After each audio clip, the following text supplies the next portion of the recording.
अस्सलामु अलैकुम वरहमतुल्लाहि वबरकातुहू। बिस्मिल्लाहिर्रहमानिर्रहीम। नहमदुहु व नुसल्ली अला रसूलिहिल करीम व अला आलिहि व अस्हाबिहि अजमईन, अम्मा बाद। मोहतरम भाइयों, बुजुर्गों, दोस्तों, देखो ये तस्वीर जो आपको नज़र आ रही है, ये दोनों यहूदी है और ये दोनों मुझे क़तर में मिले थे। मैं आपको जो है इन दोनों के बारे में भी बताऊंगा, लेकिन सबसे पहले मैं आपको ये बताना चाहूँगा कि कभी आपने गौर किए हैं कि दुनिया की सबसे मालदार कौम वो यहूदी है, दुनिया की सबसे एजुकेटेड कौम वो यहूदी है, पूरी दुनिया की सबसे ताकतवर कौम वो यहूदी है। हर लाइन में यहूदी बढ़े हुए हैं। दुनिया में टेक्नोलॉजीज़ में सबसे ज़्यादा आगे बढ़ी हुई जो कौम है वो यहूदी है। यानी ये जितनी बड़ी बड़ी कंपनियां हैं, चाहे माइक्रोसॉफ्ट ले लो, चाहे आप गूगल को ले लो, कोई भी कंपनी को ले लो, इसके ऊपर जो है ना, ये सब कंपनियां किन्होंने बनाई हुई है? ये यहूदियों की कंपनियां हैं। इसी तरह से अगर आप iOS को लेंगे, यानी जो आईफोन एप्पल कंपनी को ले लो मोटे अंदाज में, तो आपको अच्छी तरह से जो है वो समझ में आ जाएगा। तो स्टीव जॉब्स जो एप्पल कंपनी के फाउंडर भी थे और जिनकी वजह से आज एप्पल कंपनी पूरी दुनिया में हम देख रहे हैं कि एक एक प्रोडक्ट उनका 1.5 लाख रुपये का है और लोग उसको ख़रीदते हैं। ये सारी कंपनियां भी यहूदियों की हैं। आपको पता है कि ये जो यहूदी है, ये आज पूरी दुनिया की सबसे सक्सेसफुल कम्युनिटी जो बनी हुई है, वो क्यों बनी हुई है? दुनिया की सबसे ताकतवर आर्मी भी इज़राइल की है। आज मैं आपको उसके कुछ रीज़न्स के ऊपर बात करने वाला हूँ। और दूसरी तरफ अब हम मुसलमानों के हालात पे आते हैं। तो एक ज़माना वो था, अल्लामा इक़बाल रहमतुल्लाह अलैह ने जो सहाबा इकराम की शान में कहा है कि थे तो आबा वो तुम्हारे ही, मगर तुम क्या हो, हाथ पर हाथ धरे मुंतज़िर फ़रदा हो। एक ज़माना सहाबा इकराम के उरूज का था कि दुनिया की सबसे ताकतवर कौम जो है वो मुसलमान हुआ करती थी।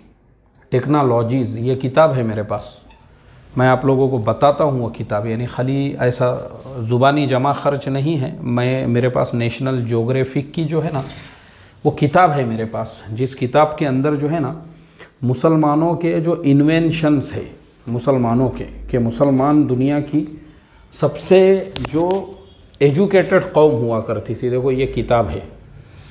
पता है इस किताब का नाम क्या है? इसका नाम है 1001 इन्वेंशंस बाय मुस्लिम सिविलाइजेशन, यानी मुसलमानों के दौरे हुकूमत के अंदर 1001 इन्वेंशंस हुए हैं। और ये जो पहला इन्वेंशन आपको नज़र आ रहा है ना, ये जीपीएस है, जिसको मुसलमानों ने बनाया था। आपको पता है जीपीएस आज पूरी दुनिया में हम लोग जो गाड़ियां चलाते हैं, आप कभी ओला उबर की गाड़ी पे गए होंगे तो आपने देखे होंगे, या नॉर्मली भी आजकल जो है लोग अपने मोबाइलों के, अपने गाड़ियों के अंदर जो है ना जीपीएस सिस्टम यूज़ करते हैं, जिसके ज़रिए से आपकी गाड़ी का जो नेविगेशन है वो बराबर आपको लोकेशन, पूरे दुनिया का मैप बताता है। उसमें आपको हैरत होंगी जानकर कि वो जीपीएस सबसे पहले मुसलमानों ने उस ज़माने में ईजाद किए, जब लोग सफ़र किया करते थे पानी के जहाज़ों के अंदर। हवाई जहाज़ उस वक्त तक पैदा नहीं हुए थे, पानी के जहाज़ों में लोग सफ़र किया करते थे। वो ज़माने में मुसलमानों के बाप दादाओं ने 1001 इन्वेंशंस, उसमें उसकी मैं सीरीज़ शुरू करने वाला हूँ, मुझे टाइम नहीं मिल रहा है। तो ये नेशनल ज्योग्राफिक की किताब है, और ये किताब भी ऐसी सस्ते की किताब नहीं है। ये किताब 1600 रुपये की किताब है ये। तो आप अंदाज़ा लगाओ इस पर से कि नेशनल ज्योग्राफिक जो चैनल है वो भी यहूदियों का है। वो यहूदियों ने मुसलमानों को समझाने के लिए कि देखो तुम कितने एजुकेटेड हुआ करते थे, तुम्हारे बाप दादा कैसे थे जिन्होंने 1001 इन्वेंशंस किए थे, आज तुम्हारी कौम इतना पीछे क्यों है? आज जो हमारा हाल होया हुआ है, आज हम देख रहे हैं ज़िल्लत के दरवाज़े खुले हुए हैं। आज जो हालात हमारे सामने मुल्क में हैं और दुनिया भर के अंदर जो है ना, आपको पता है इसका रीज़न क्या है? अब मैं आपको वो रीज़न पे बात करता हूँ। मैं आपको प्रैक्टिकल दोनों वाक़यात बताने वाला हूँ। मैं आपको बता दूँ, यहूदियों के तरक्की का रीज़न पहले बताता हूँ। यहूदियों के तरक्की का सबसे बड़ा रीज़न है कि यहूदी एक दूसरे का रिस्पेक्ट और एक दूसरे की इज़्ज़त करते हैं। एक यहूदी दूसरे यहूदी, अब जो ये तस्वीर है अब हम इस पे बात करेंगे। मैं जब क़तर में था तो मैं इसी समंदर के किनारे जो है टहल रहा था, तो मुझे वहाँ पे एक आदमी व्हील चेयर के ऊपर माजूर मिला, माजूर, और दूसरा आदमी जो है ना वो उसका व्हील चेयर ढकेलते हुए ले जा रहा था, और फिर दोनों एक जगह पे बैठे। तो मैं भी वहाँ पे बैठा थोड़ी देर, तो मैंने उनसे बातचीत किया, ऐसी बातचीत चलने लगी हमारी, आप कहाँ से, आप कहाँ से। मैं बोला भाई मैं तो इंडिया से हूँ। आप कहाँ से हैं? तो वो दोनों भी जो है अमेरिका से है, दोनों भी जो थे, तो बोले हम दोनों अमेरिका से है। अच्छा, मैं बोला माशाल्लाह अमेरिका से है। तो मैंने उनसे कहा, मैंने कहा कि ये जो माजूर आदमी है ये आपके भाई है? बोले नहीं नहीं, ये मेरा भाई नहीं है। मैं बोला अच्छा, ये आपका रिश्तेदार होगा? नहीं नहीं, बोला मेरा रिश्तेदार भी नहीं है। तो मैं बोला फिर आप इसको लेकर आए? हाँ, बोले मैंने इसलिए लेकर आया क्योंकि ये जो है ये हमारे आर्मी का नौजवान था, ये आर्मी का नौजवान था, और किसी जगह पे वो लड़ाई लड़ने के लिए गया, तो वहाँ पे डिसेबल हो गया, यानी इस तरह से उसके सर में कहीं पे गोली लग गई, जिसकी वजह से वो बेचारा जो है पैरालिसिस का शिकार हो गया, और इसी तरह से हाथ पैरों में भी कहीं उसको मार लगा था बेचारे को, जिसकी वजह से वो चल फिर नहीं सकता था। तो बोले ये मेरा ऐसे ही पहचान वाला है कि मुझे जब पता चला कि भाई ये आदमी जो है बेचारा अपने देश के वास्ते, अपने मुल्क के लिए क़ुरबानी दे रहा था, तो वो डिसेबल हो गया जंग के अंदर। तो फिर मैंने ये सोचा कि भाई ये इंसान जो डिसेबल होया हुआ है ये कोई अपनी ज़ात के लिए नहीं है, बल्कि ये तो अपने देश के लिए डिसेबल हुआ है। तो हमने ऐसे जवान की कदर करना चाहिए जो देश की खातिर इसने क़ुरबानी दिया। तो मैं कतर आ रहा था फीफा वर्ल्ड कप देखने के लिए, तो फिर मैंने इससे कहा, मैं बोला यार तू भी चल मेरे साथ, मैं तुझे भी जो है कतर घुमा के लाता हूँ और तुझे भी जो है। तो वो तैयार हो गया। तो फिर मैंने हमारे दोनों का टिकट बनाया, फिर यहाँ पे जो है वर्ल्ड कप के सारे टिकट हमने लिए हुए हैं, और मैंने इसको घुमाने के लिए लेकर आया हूँ। मैं मेरे ख़र्चे के ऊपर इसको यहाँ पे होटल में है, मैं ही इसको खाने पीने के लिए ले जाता हूँ, मैं ही इसको बाथरूम ले जाता हूँ, लेकर आता हूँ, सिर्फ़ इस वजह से क्योंकि ये नौजवान ने मुल्क की खातिर क़ुरबानी दिया। और हमारी ज़िम्मेदारी है कि हम एक दूसरे को रिस्पेक्ट करें, एक दूसरे की इज़्ज़त करें। तो मैंने जब वो सुना ना, तो मैं सुन के सुंद हो गया। मैं सोचने लगा, आए अल्लाह, हम मुसलमानों में कब ये जज्बा पैदा होगा कि हम एक दूसरे को रिस्पेक्ट करें, एक दूसरे को इज़्ज़त करें, हम क्यों ज़लील हैं। मैं बस ऐसा सोच ही रहा था। तो अभी मेरे पास में जो है, अभी यहाँ मैं आ गया वापस, तो अभी मेरे पास में जो है मेरा एक शागिर्द आया। तो बेचारे की सूरत जो है ऐसी मुरझाई हुई थी। तो मैंने उससे कहा, मैं बोला भाई क्या बात है, क्यों सूरत मुरझाई हुई है? बोले मुफ्ती साहब मैं एक जगह तरावी पढ़ने के लिए जाता हूँ, और जहाँ पे मैं जाता हूँ वहाँ पे 15 दिनों का ख़त्म कुरान था, यानी रोज़ाना 2 पारे पढ़ रहे थे।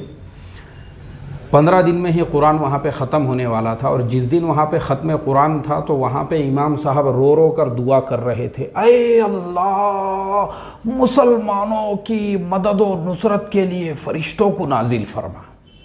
ऐसा रो रो के दुआ कर रहे हैं, ऐ अल्लाह, मुसलमानों में प्यार पैदा फरमा, जोड़ पैदा फरमा, मोहब्बतें पैदा फरमा। और पीछे जो दुआ में आमीन बोलने वाले वो ऐसा रो रो के बोल रहे हैं, आमीन आमीन आमीन आमीन। वो भी रो रहे हैं, इमाम साहब भी रो रहे हैं। बोले इतना रो रो के दुआ हो रही अल्लाह के सामने कि आपस में जोड़ पैदा फरमा, इत्तेहाद पैदा फरमा, मोहब्बतें पैदा फरमा। और बोले उसी तरावी से जब हम बाहर निकल रहे थे तो एक मुसलमान का दूसरे मुसलमान के गाड़ी को थोड़ा सा धक्का लगा। दोनों भी उसी तरावी से अभी रो रो के दुआ करके निकल रहे हैं वहीं मस्जिद से। तो एक ने दूसरे को बोला, ए देख के चलाना रे, बोले गाड़ी। दूसरे ने बोला, दिख रहा नहीं क्या तुझे यहाँ पे कितना ट्रैफिक है, कितना रश है? दूसरे तो इसने बोला, रश है तो फिर थोड़ा सा सब्र, रुकना अंदर, ठहर तेरे को बताता। बोले अब वो दोनों वहीं मारा मारी कर रहे हैं मस्जिद के गेट पे। ये इसको मार रहा, वो उसको मार रहा, वो उसका कुर्ता पकड़ के खींच रहा, ये इसका कुर्ता पकड़ के खींच रहा, वो इसकी माँ बहन को गालियाँ दे रहा, वो उसकी माँ बहन को गालियाँ दे रहा। और दोनों अभी मस्जिद में से निकले और रो रो के। असल मैं जो हमेशा बोलता हूँ ना, मुसलमानों की दादागिरी, भाईगिरी और पटेलगिरी की जो मानसिकता है, हर जगह हम अपनी चलेंगे, और नहीं चली तो हम दादागिरी से चलेंगे, भाईगिरी से दूसरों को दबाएंगे हम। ये मानसिकता ने मुसलमानों को जलील किया। यही सोच, रिस्पेक्ट नहीं, एक मुसलमान दूसरे की इज़्ज़त नहीं करता। इकराम मुस्लिम हमारे यहाँ सिर्फ बयान में है, इसके अलावा हमारी मजलिसों में गीबतें हैं, चुगलियाँ हैं, बोहतान हैं, तोहमतें हैं, एक दूसरे को गंदी गंदी गालियाँ हैं, और मौका मिल गया तो ऐसे कुत्ते जैसे झगड़ते हैं गोश्त की दुकानों के बाहर, वैसे झगड़े हमारे हो रहे हैं। कहाँ हो रहे हैं? मस्जिदों के गेट के ऊपर, मस्जिदों पे। और मस्जिद में अब बीच दुआ हुई, आपस में जोड़ पैदा फरमा, ऐसे से जोड़ पैदा होंगे आपस में, मदद व नुसरत नाजिल फरमा।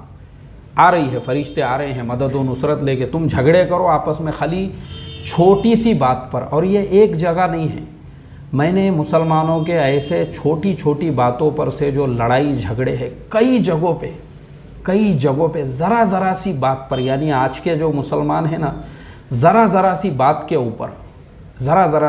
ऊपर मुझे आप बताओ तो फिर कहाँ से खाली हम वो यहूदियों को गालियाँ देते रहो, गालियाँ, हर चीज़ में यहूदियों की साजिश है। मगर कभी यहूदियों से सबक नहीं सीखे हमने।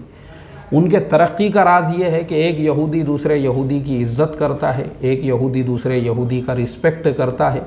और मुसलमानों के ज़वाल की वजह यह है कि मुसलमान एक दूसरे को गालियाँ देता है, एक दूसरे को जलील करने पे तुला हुआ है, एक दूसरे के ख़िलाफ़ साजिशें करता है, एक दूसरे के ख़िलाफ़ षड्यंत्र करता है, और एक दूसरे से जो है ना इस तरीक़े से दुआ हो रही है। हमारी दुआएं इसीलिए कबूल नहीं होती जिस कौम के अंदर जो है ना खुद वो दुआ वाली सिफत मौजूद नहीं है। तो अब बस आपको खुद समझ जाना है कि यहूदियों के तरक्की और उरूज और मुसलमानों के ज़िल्लत और ज़वाल की वजह अल्लाह ताला हम तमाम को समझा दे। अस्सलामु अलैकुम व रहमतुल्लाहि व बरकातुहू।